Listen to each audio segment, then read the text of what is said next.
अगला जो प्रॉपर्टीज है वो है थर्मल शॉक रेजिस्टेंस। विजुअल है slide? Yes sir. Yes sir. Thermal shock resistance. Thermal shock resistance क्या होता है? थर्मल शॉक रेजिस्टेंस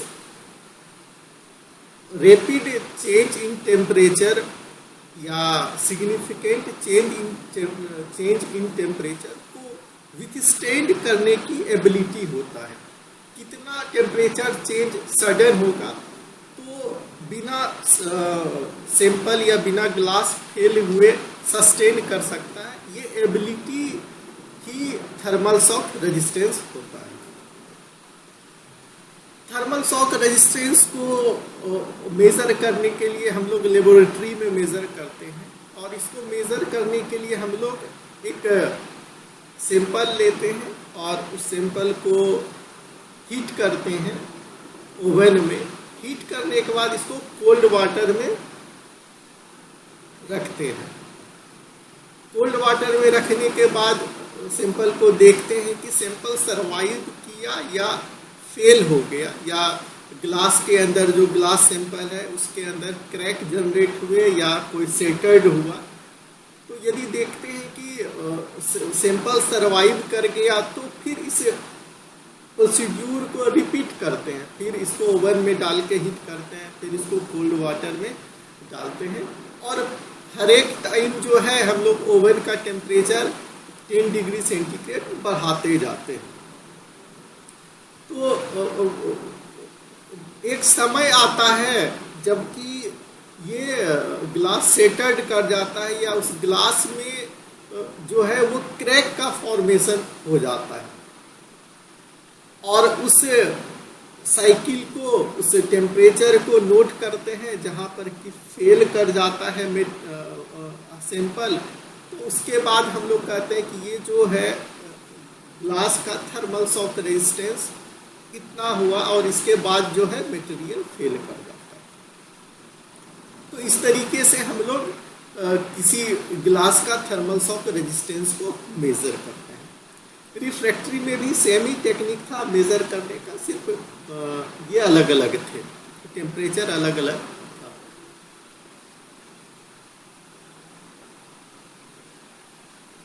तो इसमें हम लोग नोट करते हैं कि वो हाईएस्ट टेम्परेचर जहाँ पर कि ग्लास सरवाइव कर गया विदाउट डैमेज, तो ये टेम्परेचर कहलाता है थर्मल शॉक रेजिस्टेंस। इसके बाद हम लोग यदि हीट करेंगे, कूल करेंगे, तो ये हमारा जो ग्लास होगा वो सेटर्ड कर जाएगा, या इस ग्लास के अंदर क्रैक का फॉर्मेशन हो जाएगा। यही ये थर्मल शॉक रेजिस्टेंस बताता है।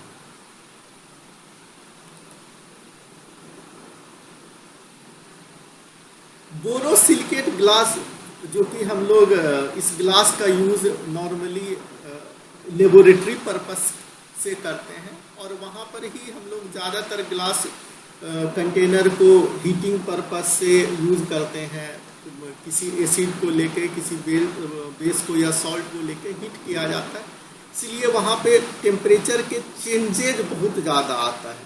टेम्परेचर जो है रेपिडली चेंज होता है, हीट हो रहा है, कूल हो रहा है। तो थर्मल शॉक रेजिस्टेंस जो है लेबोरेटरी ग्लास का काफ़ी हाई होना चाहिए, तभी वो ग्लास का यूज़ हम लोग लेबोरेटरी पर्पस से कर सकते हैं।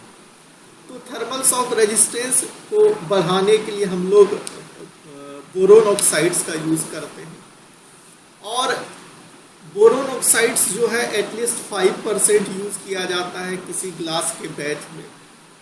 बोरोन ऑक्साइड के यूज़ करने से ये क्या करता है कि सिलिकेट्स, एल्युमिनियम ऑक्साइड और सोडियम ऑक्साइड्स का जो यूज़ किए हैं हम लोग ग्लास बैच को बनाने के लिए, ये स्ट्रक्चर जो बनाता है इसको होल्ड करके रखता है, ये इसको बाइंड करके रखता है। तो बाइंड करने से क्या होता है कि इसका जो थर्मल एक्सपांसन कोफिशिएंट जो है वो कम हो जाता है। जब हम लोग हीट करते हैं तो ये ग्लास बॉडी कम एक्सपांड होती है, और कूल करते हैं तो कम कॉन्ट्रैक्ट होती है। एक्सपांसन और कॉन्ट्रैक्शन कम होने की वजह से इस ग्लास का थर्मल शॉक रेजिस्टेंस जो है वो काफ़ी ज़्यादा होता है। तो इसलिए हम लोग बोरोसिलिकेट ग्लास का यूज़ केमिकल लेबोरेटरी के लिए करते हैं, क्योंकि इसका थर्मल शॉक रेजिस्टेंस ज़्यादा होता है। ये थर्मल शॉक रेजिस्टेंस ज़्यादा होने का वजह बोरोन ऑक्साइड जो है थर्मल एक्सपांशन को कम कर देता है, ग्लास के थर्मल एक्सपांशन को कम कर देता है।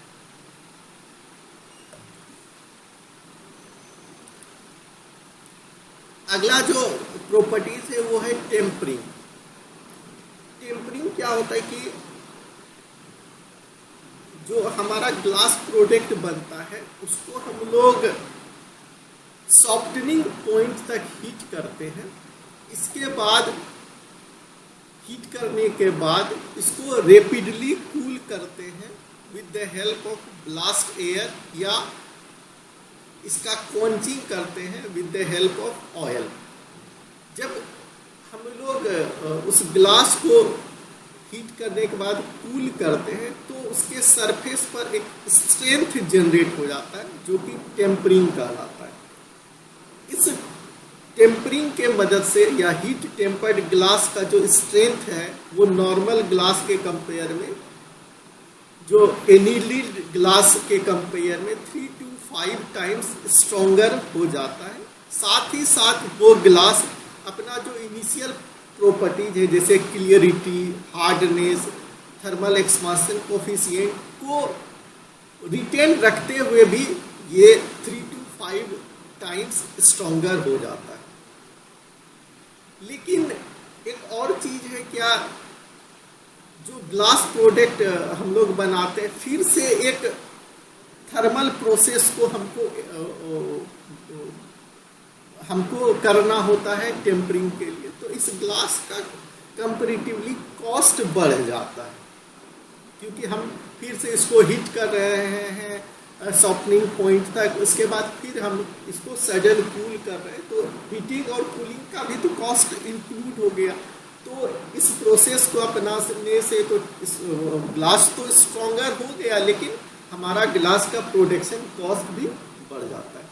तो इसलिए यदि हमको कोई स्पेशल पर्पस के लिए ग्लास बनाना होता है जहाँ पर हम लोग कॉस्ट को ऑप्टिमाइज कर सकें, अपने थोड़ा महंगा भी ग्लास हो तो भी हम लोग अफोर्ड कर सकें, तब हम लोग टेम्परिंग प्रोसेस का यूज करते हैं।